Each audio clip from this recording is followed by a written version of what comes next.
share with you what I do.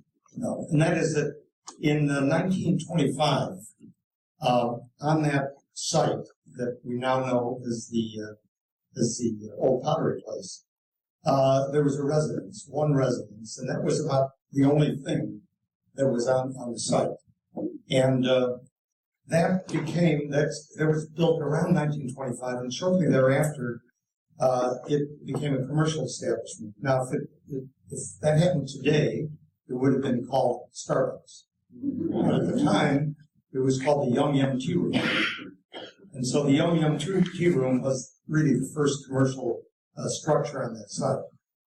Around 1935, two brothers, Roy Childs and Van Childs, excuse me, who lived up in the Pasadena area, their family had a gas station. They took some money from that gas station. They didn't take it. Their parents gave it to them, I'm certain. And they bought $80 worth of pottery, some vases, glassware, and really on Anita and Coast Highway is where they first established these seconds and thirds, actually, of pottery pieces that just wouldn't qualify to be sold as first-class pieces.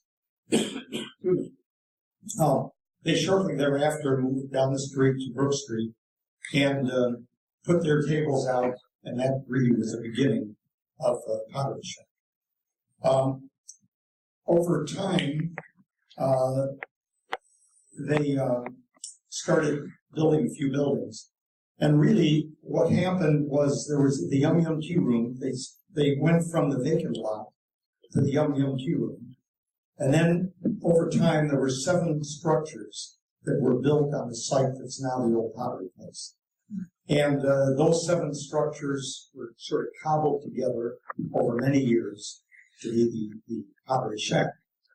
And for those of you and many of you in this room visited the Pottery Shack, you know it as a place that was sort of rambled and cobbled together. You'd go up ramps and down ramps, and you'd go indoors and out of doors. And for example, when we started really figuring out what to do with it, we found that there was actually a house within the building, meaning as they kept expanding, they took a house that was, a 2-story residence, but because it wasn't built from the back of the lot to the front of the lot, they built a building on the back of the lot, in front of the lot. There was a hall as you went to where the pottery wheel was. Remember that area where the pottery wheel was? Well, really, the back wall was actually the front wall of the house. And so if you walked through that area, you'd open a door and you'd look down at pottery. So it was just a real interesting spot. Eventually, by the way, when we started working on it, the only thing that held those buildings up was one another. In other words, they literally were leaning against one. As an example, the back wall of what's now a Sapphire restaurant, when it rained, many of you remember this, when it rained, the water would come off to Glen Eyrie, go across the parking lot in Glen Eyrie, go through the Pottery Shack, out to Coast Highway, because there were no foundations. The buildings were built on sand. And that back wall, as an example, the only thing that held it up were the shelves that were holding the pottery. So those shelves were nailed to the verticals in the wall. And when you took the shelves off, the wall fell down. Literally. I mean, that's what the old, Pottery Shack was like. At its peak, the shack stocked more than 200 dinnerware patterns. And in addition, throughout its rambling structures, a big inventory of glassware, ceramics, giftware, and home and garden accessories, holiday ornaments, and all kinds of knickknacks. If you look at the pictures here, like this one, for example, many of the features here remain. If you look at the animals on the roof, if you look at the tile on this area right here, which I'll refer to a little bit later, the crooked vents on the roof, Obviously, the Grieger statue on the corner, the powder right up here, and I'll comment on each of these things in just a few minutes. But most of these things that you see here, one way or another, remain intact. I want you to go to the next picture. If you look at this, and I'll comment on this in a couple of minutes, but keep in mind this willow fence, and I'll refer to that in a few minutes. So let me comment on a few of the things that are noteworthy. If we go to the next slide. Okay. Yeah. So everyone was concerned about what's going to happen. Many of you remember the fuss that was made, and I can appreciate it because this was a landmark for all these years. But this was an example. Oh my God, what's going to happen to this place? It's going to be all modernized, and this is what the sort of theme was in 2005 as we started working on it. Why don't we go to the next one? And this is the old pottery place today. By the way, we wanted to keep the name Pottery Shack, but we couldn't do that. We wanted to also find a retailer of pottery, for the courtyard. We were unable to do it, and that's how we came up with the old pottery place. We had a contest at the time. I should have brought along the names. It was fantastic. We had a contest. We had somewhere in the neighborhood of 800 entries of about 2,000 names. And they were terrific. I mean, some were hilarious. But we ended up with the old pottery place. It was submitted and an award was given. But if you look at a couple of things here, you'll see the pottery place signs, both the arch as well as right here. And that's the same kind of lettering that the old Pottery Shack had. So we tried to retain the look and the feel by designing a logo with a new name. Those were done by Marlo Bartels. All of you know Marlo and the great work he does. So Marlo worked with us to do that. And then on the other side of the arch, there's a glass panel that was done by John Barber, that when you're standing in the patio looking toward the ocean, it's a glass panel that gives a view of what the sea looks like when you're standing on the patio. If you look up high, you see the animals, obviously, and a bear, an elk, and a ram.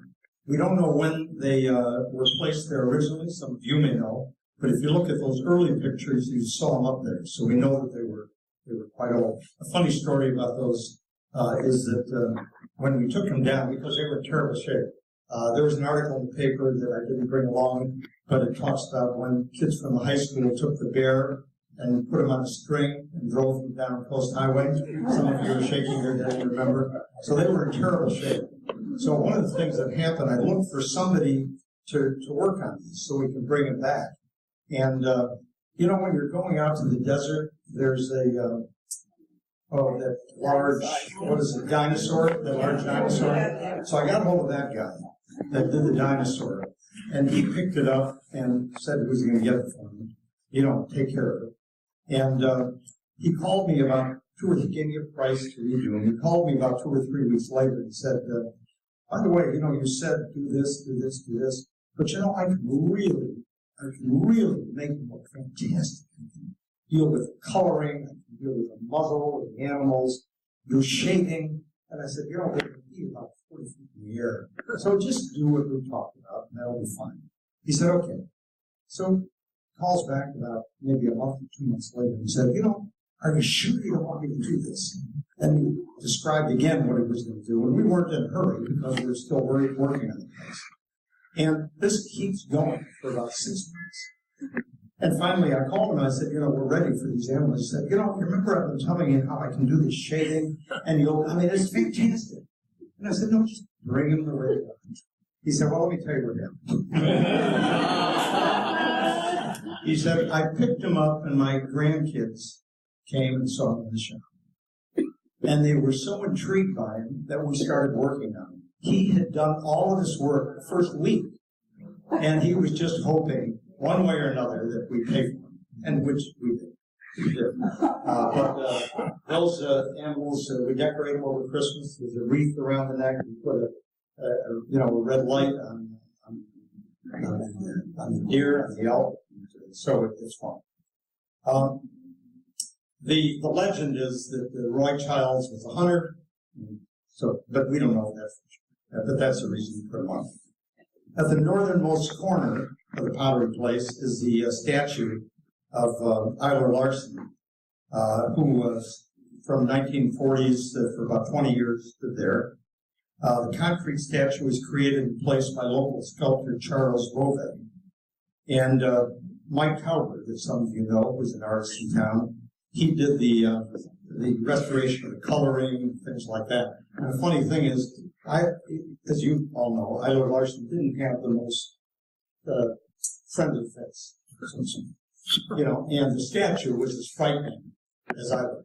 And so when Mike Cowper and I looked at it, we said, oh, God, I wish we could make him look a little better. So Mike ended up putting some pink in the cheeks, giving almost what you call a tuck. So now, there's a little bit of a smile, and he did a terrific job with it. Inside if we go to the next one, let's go to the one after this. This is the inside of Sapphire, and this takes place in several places. A lot of the original roofs are there, and even inside the restaurant, you'll see the edge of an E as we cobble together different parts. We're just doing that on the second floor now, where we're putting a small addition.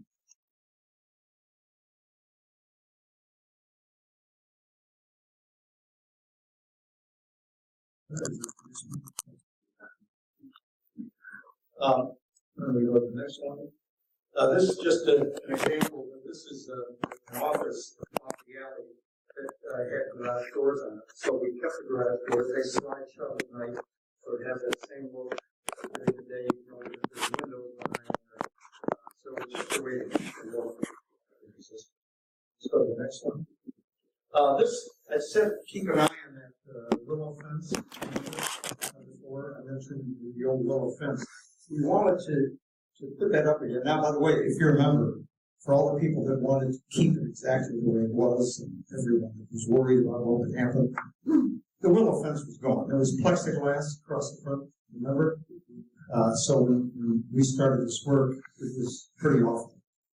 So we wanted to recreate the willow fence, but the trouble is people would put their feet on it and fall over. So what we did, two artists, Sherry Bullard and let's see the other person's name, Marsh Scott, who you know, Marsh, is an artist in town. We had them work with us on an art and public places thing. So instead of just doing sort of a statue and putting it someplace, the entire front is surrounded with a replica of a willow fence. And these bas-relief tiles that you see here, and you saw the other one earlier, those all come from postcards. You remember the postcards that used to fold out?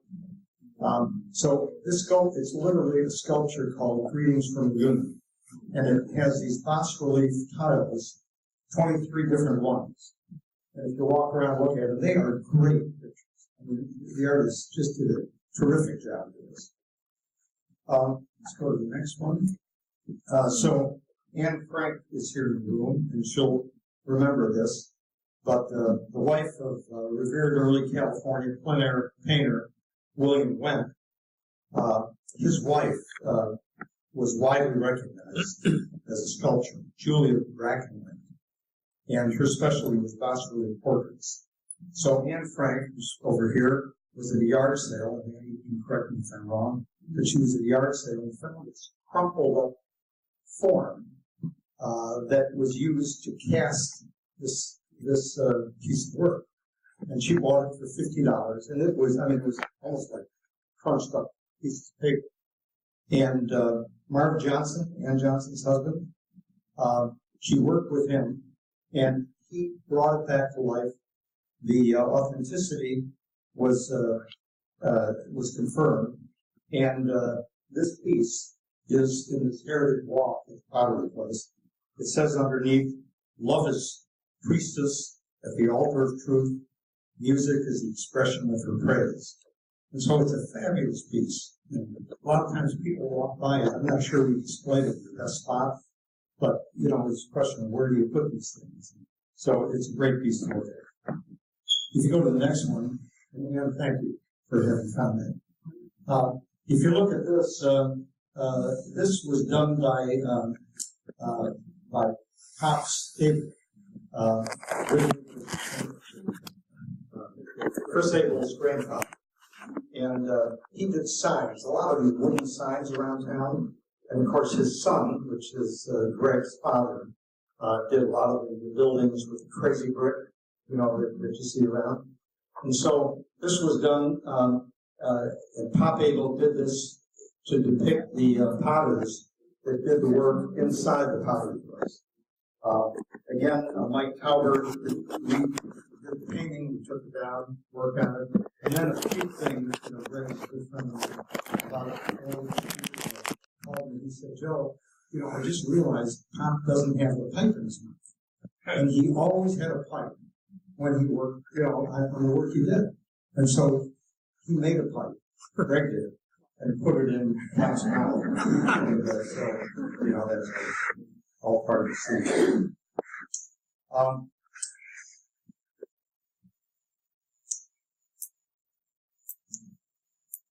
Joe, I think yeah. I think his name was Morris. No, I.E. Christian, I think. Yeah, it was Christian. Then if we go to the next one, this mural, and if any of you have the name, this mural was done by an artist in San Francisco. I have the name, and I misplaced it. I know it's somewhere in my files. I'm going to look for it. It's a great, great piece.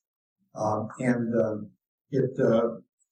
know, you can see it from down below. Take a look at it. If any of you want to get a closer look, I'll be glad to show you around. But it has the saying underneath it. One of the great things of these artists back at that time, it wasn't only that they did the work, but then they wanted to tell you a story. And so this says, by the way, it shows a peacock, very fancy, very colorful, and it says, do not sacrifice freedom for pomp and show. So that's sort of the theme of this thing. And again, it was done by an artist in Northern California. I'll find it. But if anyone knows it, you know, or if it's in the Historical Society's records, please let me know. It'll save me the trouble of having to find it. So that's basically the story of the old pottery place and how it's, you know, been put back together again. There's some plates there in the back. People wanted me to put them all over the place. I said, no, enough's enough. But, you know, I think we spent a fair amount of time and effort to do what everyone wanted to do. We're thrilled about it. The merchants that are there, you know, today, Sapphire Restaurant, Pantry, Chocolate Soldier, Laguna Books, person I happen to know very well.